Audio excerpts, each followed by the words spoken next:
comme je le disais sur le Ken Loach, il y a des auteurs qu'on attend un peu chaque année, des auteurs qui reviennent à chaque coup. Et évidemment, accompagnant le Ken Loach cette année, il y avait le nouveau film des Frères Dardenne. Et forcément, quand c'est un film des Frères Dardenne, on s'attend à une démarche toujours aussi naturaliste, on s'attend toujours à une démarche techniquement aussi épurée. Mais du coup, que vaut le jeune Ahmed des Frères Dardenne? Oula, il y a un truc qui me gêne beaucoup dans le film, qui me gêne énormément. Générique ? Générique.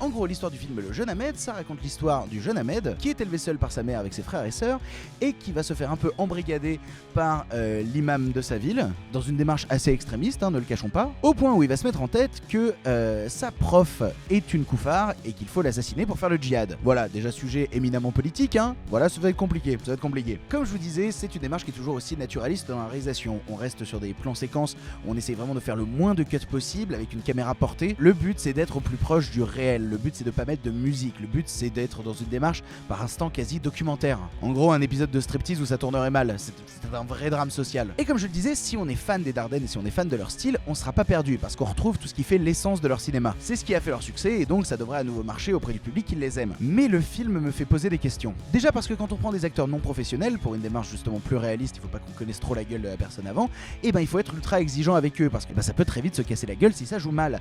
Et l'acteur principal, par instant, il patine un peu. Il y a une telle volonté en fait qu'il soit détaché de tout ce qui lui passe dessus et qu'on a l'impression par instant qu'il est pas là. Et je pense que les Dardenne se sont rendus compte parce qu'au début ça bloque un peu et ensuite ils l'ont mis dans un contexte vraiment avec plusieurs scènes fortes qui vont nous permettre en fait de nous habituer au style de son jeu et de s'en sortir mieux. Le but, c'est de réussir à passer au-dessus de ce jeu parfois hésitant parce que ça crée un décalage avec la réalité qu'ils veulent imposer. Ensuite, mon deuxième problème, c'est que le film est court, il dure 1h24 et même si le film est très court et donc va au plus bref, va au plus fort de son histoire, on a très vite l'impression qu'il a pas grand chose à raconter. On a l'impression qu'il utilise des artifices de mise en scène qui sont au final très artificiels, tout cela pour rajouter à un récit quelques minutes en plus dans une histoire qui aurait pu tenir facilement en 40 minutes. Ressentir l'artificialité d'un récit dans quelque chose qui se veut au plus proche du réel, ça crée un décalage qui déconne, ça déconne. Et enfin, et c'est mon principal problème, le propos de fond du film est quelque peu discutable. Il y a comme une impression et une volonté de leur part de pas donner de point de vue, mais pas donner de point de vue, c'est déjà donner un point de vue. Et le problème, c'est que le point de vue semble très souvent à charge, sans prendre vraiment de recul sur les événements dont ils parlent. C'est des blancs qui font des films sur des musulmans radicaux. Je dis pas qu'ils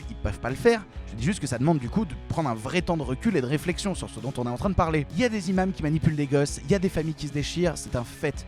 Mais ça demande justement d'être au plus proche du réel et de prendre un véritable recul pour pas se prendre les pieds dans le tapis. Et je ne spoilerai pas la fin du film, je ne la spoilerai pas mais je suis obligé quand même de dire un mot dessus parce que c'est 5 dernières minutes qui me posent problème. Parce qu'on veut donner une note d'espoir, on veut donner quelque chose de beau à la fin du film, mais qui semble un peu trop forcé et un peu trop rushé. Tout ça quand on a un film qui ressemble à 1h15 d'envoyé spécial à charge quoi. Par certains aspects, je trouve même le film un petit peu réac quand même. Ça veut aller à l'encontre d'une certaine bien-pensance qui dit tout le monde il est beau, tout le monde il est joli, ça je suis d'accord. Le seul problème c'est que j'ai l'impression qu'on a des gens de gauche qui ont fait un film qui sert la soupe à l'extrême droite. On peut prendre le film tel quel et le détourner de manière super malsaine pour servir des thèses anti-musulmans, servir des thèses anti-immigration. En gros, si l'extrême droite veut se servir de ce film pour pointer les jeunes de banlieue, ils vont carrément pouvoir le faire. Et ça, comme je dis, ça me pose un petit problème. Voilà, vous partez avec un point de vue, pourquoi ça donne pas le résultat que vous attendez, c'est étrange. Il n'empêche que la mise en scène reste efficace. On sort quand même un peu du film en se disant à la fin, et alors, sympathique c'est le mot, existant c'est le mot. Il va sûrement ravir les fans de Dardenne, pour les autres,